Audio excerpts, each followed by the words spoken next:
Good morning. Welcome to Fiber Town. This is episode 123, coming right on the heels of episode 122, which was just a few days ago.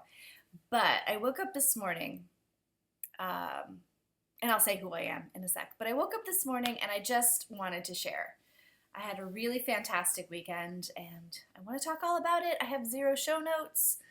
Alice and I are just gonna chat about Shenandoah Valley Fiber Festival.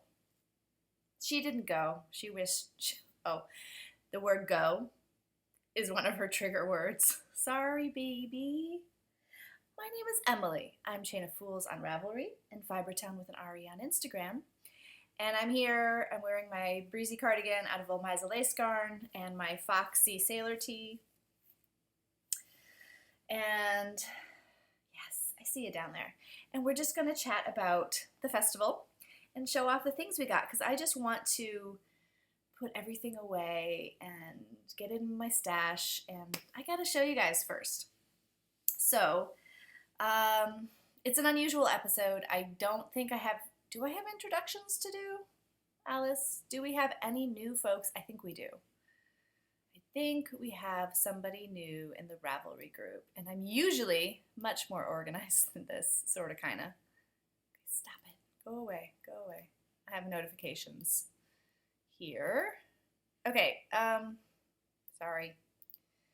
Okay, who's new in the Rav group? It's Jen Quilts 2. Yes, she lives in the DC area in Alexandria, which is great. She spins, knits, and bakes, and sometimes quilts.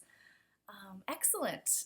She started watching when I was in Spain. Those are always fun episodes. I think we'll be there again next year. So excellent. Thank you, Jen Quilts 2, for joining and saying hello. Where are you going, babe? Where are you going? Oh, come here.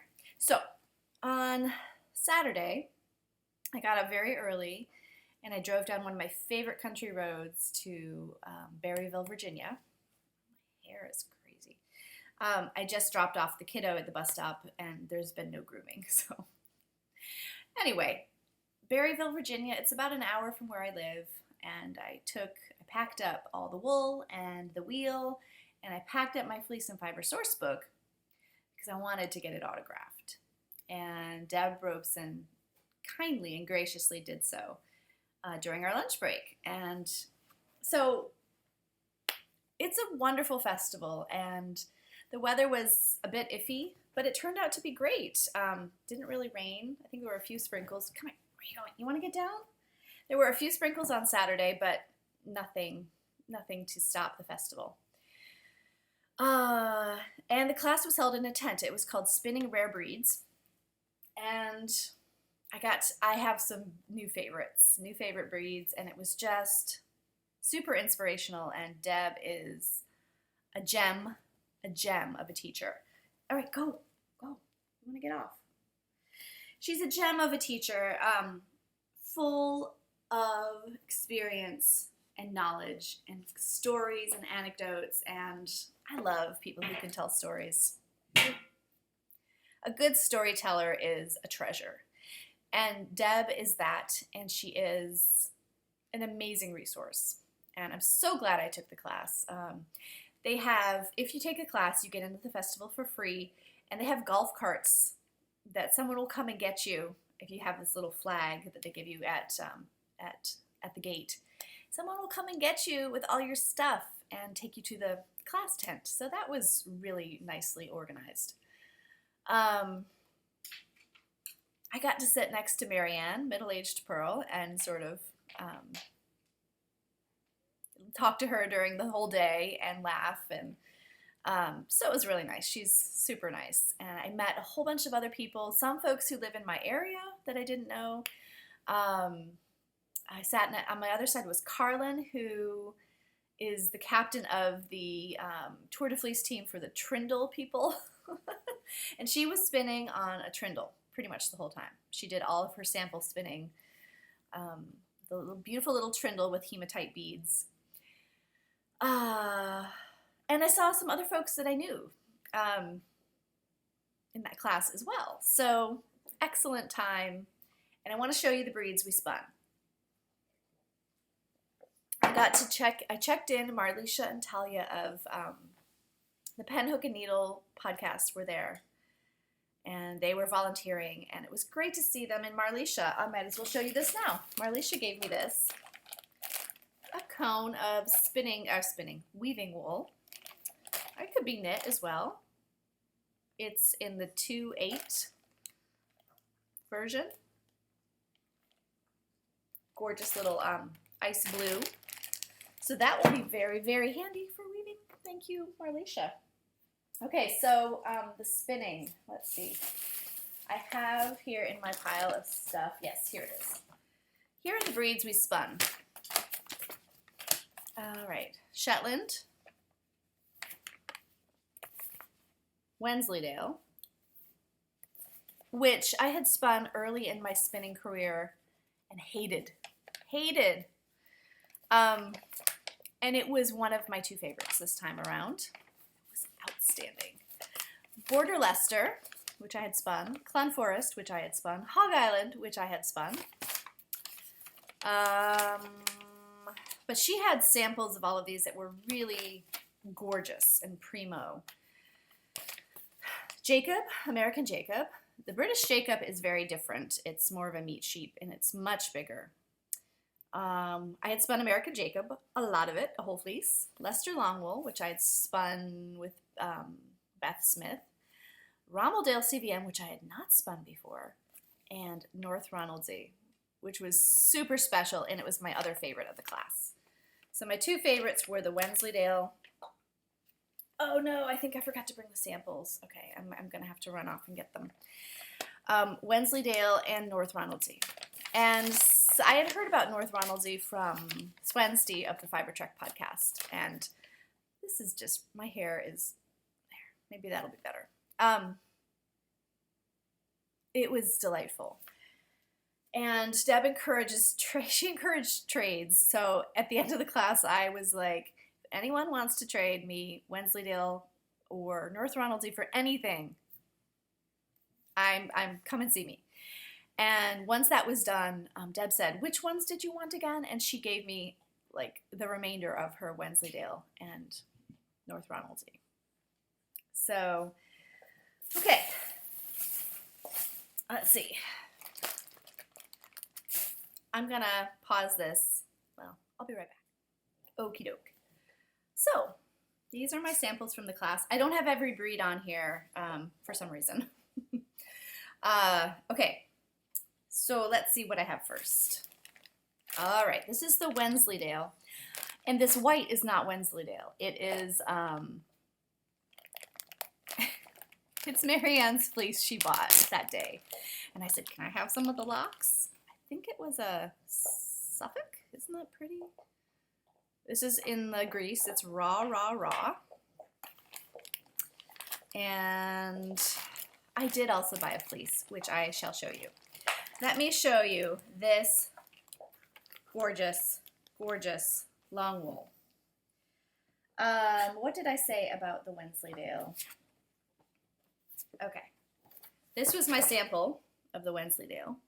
Now, this has not been washed at all. It's still unfinished, but I adore it. I adore it. It's soft. It's lovely. It's squishy and bouncy. It's everything I like. So this came from Gypsy Wools in Colorado. Okay, the staple length was 5 inches, which is not, I think they usually clip Wensleydales twice a year. So this is a sample. And I had just so much fun spinning this. One thing that was interesting in the class is that Deb said there's no right way to do anything in spinning, and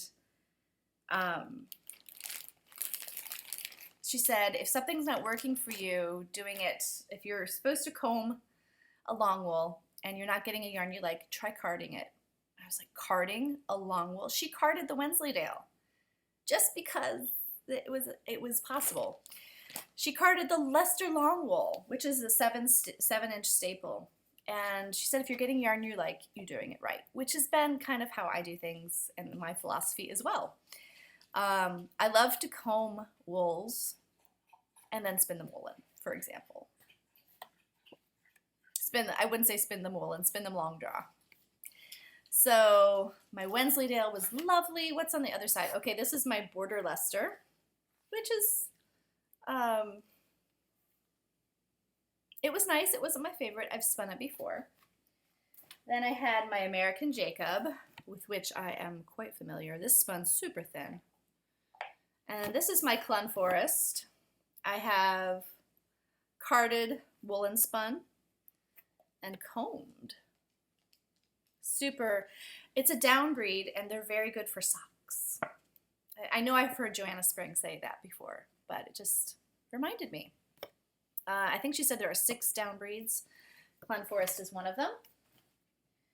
Oh goodness, my Rommeldale CVM did not get put in here, but I'll show you the fleece. Then we had the Leicester long wool, and 7 inches long. And under personal impressions, I put, there's a bad word on here, ooh shiny and 7 blanking inches. And let me just grab it and show you, since I use such strong language to talk about it. Let's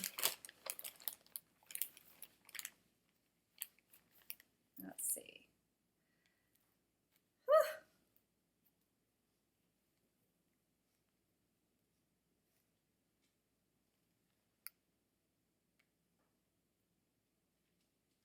You like my new beard? So gorgeous, shiny, long and strong. Long and strong. So, oh, look at all the hay it's got in there. Look at that. It's very impressive in a big, you coming up? In a big pile of gorgeousness. Some of the best yarn I've seen of Leicester long wool is made by the Ross Farm. North Ronaldsay. This is my North Ronaldsay. It is, I loved it. I loved it. It's super special. Come on. And you could tell Deb loved talking about it. She's been to North Ronaldsay. She's been to Fula. She's been to, other places in the Orkneys and Shetlands. So she recommended a book called A Yarn from North Ronaldsay, I think is the name of it. And the staple length was incredibly varied. It has kemp. It's double coated, so it has hair and down and wool, and then it also has kemp. I spun it with everything together. Come on, come on. She's just looking at me like she's lost. And I really adore it. The wool part is super soft. The kemp has got a prickle factor, but I could actually wear this next to skin, no problem. So this is a breed that is supremely adapted to where it lives, and if you take it out of that environment, it does not thrive or survive. Here's a North Ronaldsay. There's so little arable land on the island of North Ronaldsay that the sheep were kept out, fenced out of whatever was farmable. It's because they would eat the crops. So they were forced to basically hang out on the beach, and they eat seaweed. The waves crash over them and sort of concoct or lightly felt. Cotted is different from felting in that it mats things together, but you can still attenuate the fibers. It's not fully felted. So, this is what it looks like. And let's see if I can get sort of a representative. See, it's cotted here, but you can still pull it apart. Yes, Alice is very interested now. You can come up, stop poking me with your snout. So there's the hair part, this right here. And then the black bits are kemp. It's hard to see them here. Oh, you can see a bit in the very whitest part. The kemp can be black or white. And then the way you separate the hair out is by holding it. And I've taken the hair off, and I still have Kemp in there. And now I have this lovely soft wool. So if you take the sheep, oh, and there is a mill on the island. The villagers there have, I think there are like 60 people who live on North Ronaldsay, and that several thousand sheep. So there is a dehairing machine, and lots of places do keep the hair in as well. And the Kemp makes a tweedy look. It's really nice. I would love to. I have a bit more than one bag now. I have that. What else do I have in here? Oh, some border luster. North Ronaldsay, some more. 3 bags so far. That's Ronaldale CVM. Very springy and bouncy. And the babies are sort of reddish sometimes. Ooh, Wensleydale. Extra Wensleydale for my trading endeavors. More North Ronaldsay. I have to weigh it all out and see how much I came away with. Anything else over here? Possibly. So super fun. Oh, the sheep, there's so little copper in the seaweed that the sheep eat on North Ronaldsay that, copper is a necessary element in their diet, that they're incredibly good at metabolizing what little copper there is. So if you take them off that seascape, and they start eating regular pasture, they get copper poisoning because there's more copper in their grazing out, on a typical grazing. So they're so good at metabolizing it that they get too much of it. Apparently, though, after a few generations, that changes. If you can keep them alive, I guess. A little bit left over.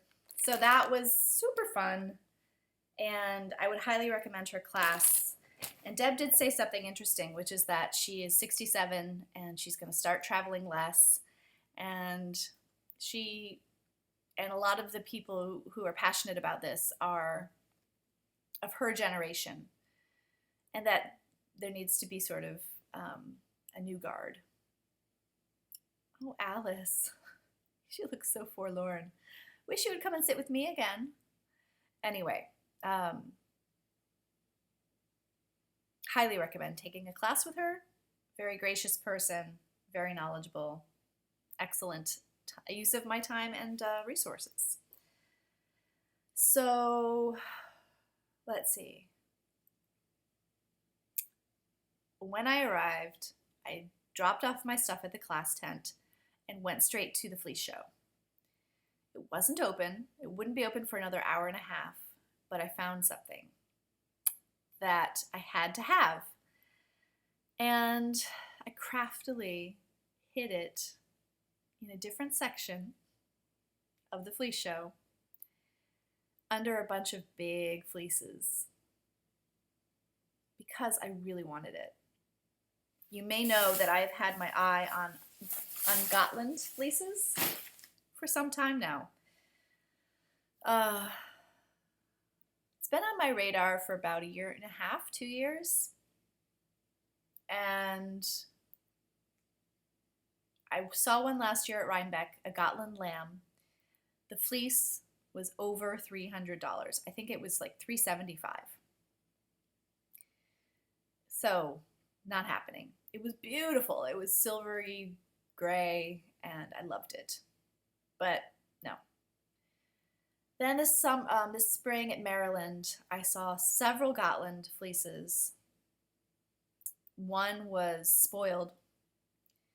The others were beautiful, but again, out of my price range.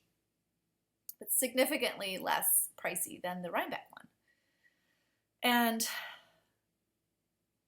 I could have bought it, but it would have cut down on other things I bought at the festival. So I found another Gotland lamb at Shenandoah, and it was still a splurge. But I kind of understand why. Let me read to you about this very special little lammy. It's a very small fleece because, number one, it's a lamb, and number two, it was a 6-month-old lamb. 100% Gotland lamb, 1 pound, 9 1/4 ounces. So this lamb was imported as an embryo from New Zealand, where they used Gotland wool. I thought it was Stansborough Gray, but Deb was saying that they're kind of the same, or they're different breeds now, but they used both. I don't know. To make the costumes for the Lord of the Rings movies. This lamb was sold to a breeder in Kentucky for $2,000 as an embryo. He has beautiful silver highlights in his dark gray wool. He's from Ambling Brook Farm. So this was a pricey animal. You cannot import the live animals from Sweden or New Zealand. They can only come in the form of semen or embryos. So I had a little test tube baby. So the locks are quite short because he's only 6 months old. He's had very little time to grow. Let me show you the fleece as a whole.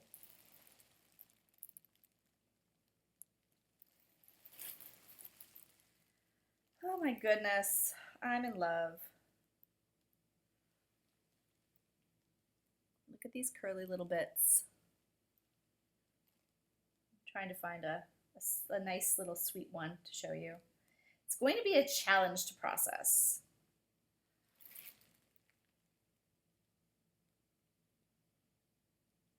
So this was less than a third of what the Rhinebeck lamb fleece cost. So this should be interesting. There are a few, like here's a second cut. So there will be some waste. I don't think there's a lot of it. It's harder to tell when it's a dark fleece, I think, about the level of second cuts. Some are thicker locks, and I just cannot wait to dig into this and play with it. I like the fleece sale at Shenandoah because it's all judged. The Maryland fleeces are not judged. Lovely color, beautiful crimp, lamb fleece, varied staple length. So I'll probably comb some, I'll probably card some. I'll just play with it. I think there will be enough, hopefully, for maybe a vest. We shall see. We shall see how much loss of weight there is. Okay. Talked about all this. I got to see Laura, who is Laura Smoot. She is a designer. Let me show you her card.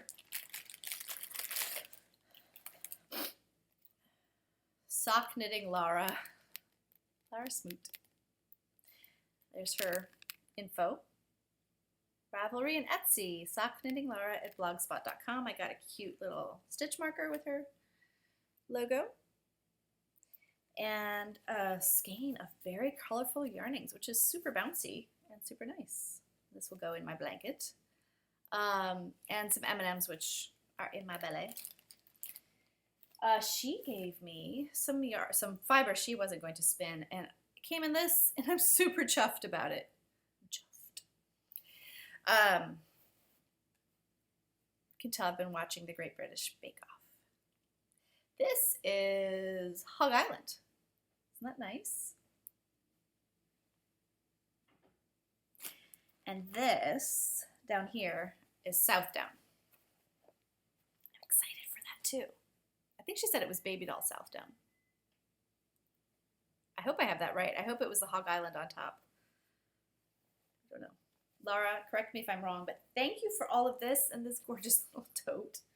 Ravelry has got some nice swag. Okay, then I went both days. And I got some knitty, my very first knitty in color. It's a mini skein set. I don't know what I'll do, if I will give these away in swaps. This is superwash merino and nylon, or I'll knit socks out of it. It was between this and a Halloween themed pack, and I chose these incredibly bright colors because they're just so representative of what she does. Next, let's see, I went a little crazy at Hobbledehoy. And I wasn't only shopping for myself there, so let me show you what I got. It's like she reads my mind and knows what I want. Merlin's Beard Batlings, Polworth Silk, Luxe Add-ins, Sparkle, Textured and Wild. These were pricey, but look at that.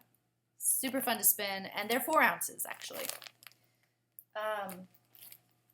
And luxury add-ins, you know.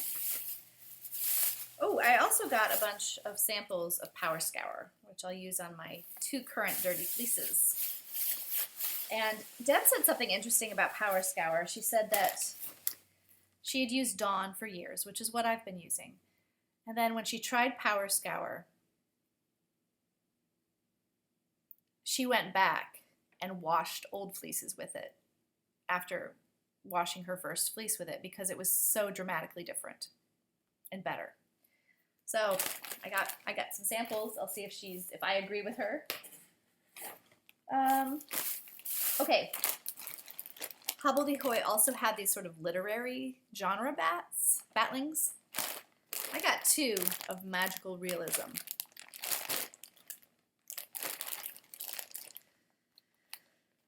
One of my husband's specialty genres. She had one called Plato's Cave as well. So this is what they look like. Kind of me, kind of my colors. Oh, they smell good. So I have 4 ounces of those magical realism. Those have superfine merino and silk. A little simpler, content-wise. All right. Then I got Castle-Leach. Castle-Leach. Outlander-ish. Let me show you some of these. Open them up. I have a bit of an addiction to Hobbledehoy. It's a benign addiction. An addiction nonetheless. There's a representative sampling. Ooh, I really like this brown one. Oh, it matches my sweater. Castle-Leach. These have merino. Oh, she dyed them. Merino bamboo, silk yak, and holographic sparkle. Those are special. Those were a good deal too. $16 for 2 ounces. Then, is that all I got at Hobble? No, I got one more thing at Hobbledehoy. I got Potions Class Batlings. I'm going to open these up too because it's better. You can get the full effect. Come here, my darlings. Yes, that's much better.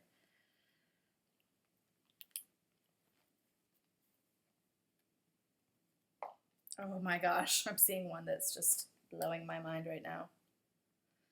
And it's this one.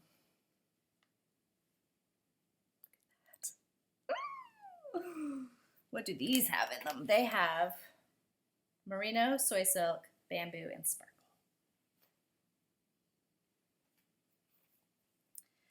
You really can't go wrong.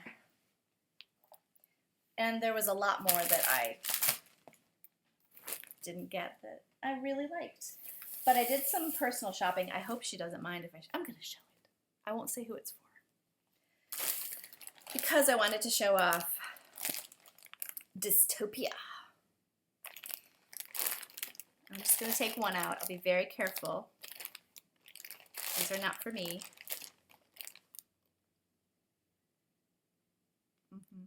She had a historical romance. Oh my gosh, look at this one. She had an historical romance colorway as well. These are gorgeous. That's Dystopia. And then we have a Moondrop art bat I love her art bats as well. And we have some Marigold Gen yarn, which is stunning. This colorway is Geode, and this one is Zeppelin. It's a Geode Zeppelin. Another friend of mine there bought a bunch of You'll Shoot Your Eye Out. Yeah, she has a You'll Shoot Your Eye Out colorway. Okay, last but certainly not least, if you're in the market for some Spanish peacock, I'm sorry, I think my mouse is doing strange things. If you're in the market for some Spanish peacock, he had strangely a lot of stock left at the end of the show. So keep an eye on his social media and his shop. I got another Tibetan. Because look, oh, and I don't have the woods. I may have one of them. This is like a new Tibetan design. He said it started out as an oopsie. And it's got a lovely spin.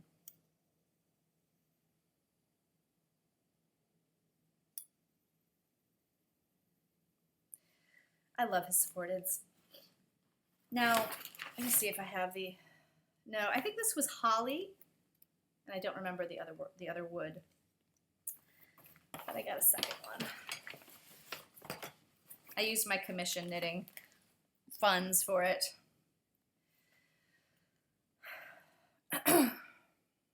This one is a drop spindle. I rarely drop spindle. I prefer supported. But occasionally, you know, drop spindles have a lot more surface area to do cool things with, design-wise. This is birch. Birch and Bolivian rose. Je suis prêt. He said that if I buy it and spin with it, that Jamie Fraser will visit me in my dreams. How was I going to walk away after he said that? I wasn't. I didn't. I love the little grip at the bottom, the way he fashions that. I wasn't intending to buy any spindles, but Spanish peacock got me. I'm surrounded by good stuff, woolly goodness. So let me show you just briefly some progress. And then I have an Ask Fibertown question. And then that's it. Oh, that's not it. I have to tell you about a pattern giveaway. Okay, but first, here is my little Milo. Isn't it adorable? Madeline Touch DK out of the Fig colorway. I love this pattern. And this is the 6-month size. Yeah, 6-month. So, it's super wash, it'll stretch. And then I have my Enchanted Mesa. I don't know if it's gotten much done on it since I showed you. Probably not. Here's the front. Yeah, it's about the same. I'm worried that I won't get it done for Rhinebeck. I've had a test knitting mishap where one of my testers has drastically looser gauge than I do. And I supplied the yarn for her to knit. And gauge is a cruel, cruel mistress.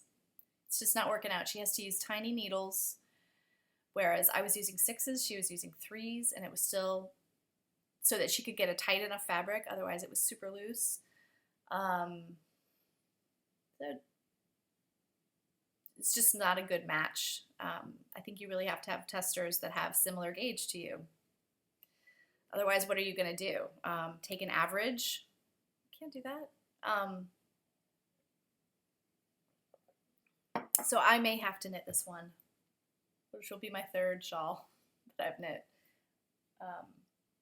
in about 5 weeks that I haven't been showing you. So if there's anyone local who can knit me a shawl in 2 weeks, 2.5 weeks, let me know. Out of fingering weight yarn. Anyway, Let's see. Let's see. Let's do an Ask Fibertown. No, let's talk about the woodworker mitts. My friend Christina, who's an awesome spinner and knitter and now designer, has a pattern that she has offered as a giveaway.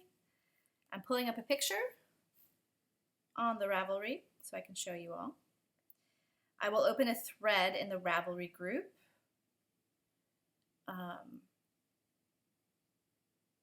And I don't know what I'll ask you. What will I ask you to say? I don't know, maybe something about fall. Tell me something about fall. Let's say that. And then next week I will draw the winner. Did you all see the winner from last week? The winner of the Agatha Socks is Happiness. I forgot to announce it, but I did put it in the show notes. So Happiness, if you have not seen that, I'm telling you now, so get in touch. Okay, let me fix my screen here. Okay, the Woodworkers Mitts were published in Knit Edge magazine this past spring. And she is now, I guess she has the rights to them now, and she has offered, beautiful. I think she said they're really easy to knit. I think she said they were out of a DK weight yarn. Ooh, they're beautiful. Yeah. Let me just give you the specs. Yeah, Madtosh DK. It looks similar to the color I'm using. So yeah, please. Oh, and they were knit in the Madtosh Firewood colorway. So Woodworkers Firewood. Very beautiful. Let me give you a better detailed picture. Really, really pretty. I like the detail on the ribbing as well. So I'll open a thread, put something about fall in there, and you'll be entered to win. Thank you, Christina, for offering that to the Fibertownies. Okay, let's see. I have an Ask Fibertown, and I know who it's from. It's somebody I sat next to on Saturday, and she has some questions about dyeing her fleece that she bought. Deb had only good things to say about this fleece. Look at the crimp. Was it a Suffolk? Let's see. No, it was not. It was a horned Dorset, and she bought 5 pounds. So this is Marianne, middle-aged pearl. Hey Emily, as you know, I bought a 5-pound horned Dorset fleece. Holy moly, 5 pounds, that's a lot of smelly sheep's fleece. Since I was overcome by the yarn fumes, no one's judging, my question is this. Although the creamy white color is lovely, how do you go about dyeing fleece? Do you spin it into yarn first, then dye it? Do you dye the fleece before you comb or card it? Is there an advantage to one method over another? Well, you have 5 pounds. The first thing that came to mind was, ooh, you could do any of that. Why don't you do all of it and see what you like? With 5 pounds, you say you get about 40 to 60% waste, loss in lanolin and second cuts and nasty bits. Although this is a pretty clean fleece. Look at that. So you might only get like 40% loss. So that's still more than 2.5 pounds. That's a lot of wool. That's a sweater. That's maybe 2 sweaters. Or it could be 1 sweater and a pair of socks and a hat and a mitten set. So you could do all 3 of those things. I find that I don't enjoy dyeing the fleece and then spinning it. I think the colors come out very muted, not at all what I like. You could always over dye it as yarn. And then I do worry more about felting it in the dyeing process. I think dyeing fleece is definitely a different animal than dyeing yarn from what I've seen and what I've experimented with. That said, I mean, the expression dyed in the wool. Why don't you try that? I mean, wash the locks, dye some of the locks, spin it. You could process the roving and then dye it. And then you could spin the yarn in its natural color. And if you can bear to part with the natural color after you do that, I found that I can't, then you can dye the yarn and you have much less chance of felting it. Try it all and see what you like. I've tried all three methods, and I think that actually no, I haven't tried processing a fleece and into the yarn stage and then dyeing it, because I just can't bear to. Except a couple of like mini sample skeins. So you could do that too. And then I found that the one fleece that I processed that I dyed in the yarn form was my fin sheep fleece. I dyed the locks, I spun them.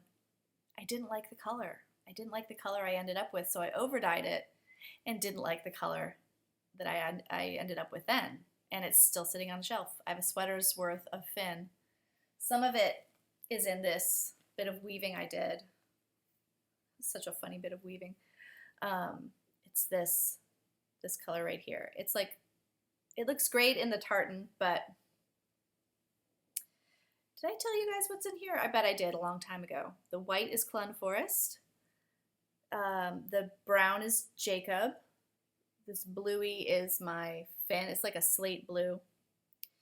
And then the tan is spindle spun Muga silk / baby camel. Yeah. And you can see it's wavy, my inexpert warping of my loom. But I still really like it. I really like weaving plaids, and I wish I had a bigger loom. There were some beautiful wool blankets at the festival too that were made out of local Romney. The Romney is sent to Prince Edward Island, and it is milled, dyed, spun, and woven into stupendous blankets. They're so warm. They last forever. I'd love to have one someday, or I'd love to weave myself one. So if anyone has a gigantic loom that they want to sell for me for $25 after all I spent at this festival, ping me. Okay, I think that is it for today. I think that's enough. I want to get into my stash and play with it and sort it. So I had to do this today and show you what I got, because I just can't wait. So if you are able to take a class with Deb Robeson, if you were able to go to the Shenandoah Valley Fiber Festival, if you've seen my selfie with the baby camel taken at the festival, tells you how awesome the festival is. It's on Instagram. It's a ridiculous picture of me, but man, the baby camel knows how to take a selfie. Let me just show you.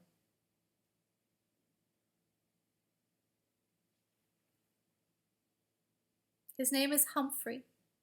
He's 1. He is precious. He is such a personality. He loves to have those lips tickled. And he knew just what to do. Like he leaned into my head and made that smile. He was visiting with all the little kids. It was awesome. I was walking by these bunnies, and the bunny man just put this bunny into my arms, and it was the softest thing I've ever touched. It was precious. It was like feathers in clouds. Okay, so waxing poetic again about good times with my people. And I was able to go on Sunday as well with my mother and my daughter. The way I got my daughter to come was to say the words funnel cake. And then she came and she ate the funnel cake, and then she said, okay, I'm ready to go home. I was like, oh, no. We did the whole festival and saw friends. I saw other friends as well, and I missed some people that I really wanted to see. So thinking about going to the Montpelier Festival next weekend. That's in Montpelier, Virginia, on James Madison's estate. I haven't been to that one in quite a few years, And I do remember that they have bona fide sheepdog trials, not just demonstrations. And that's kind of cool. So, might want to check that out. All right, you all. Take care until next time. Bye-bye.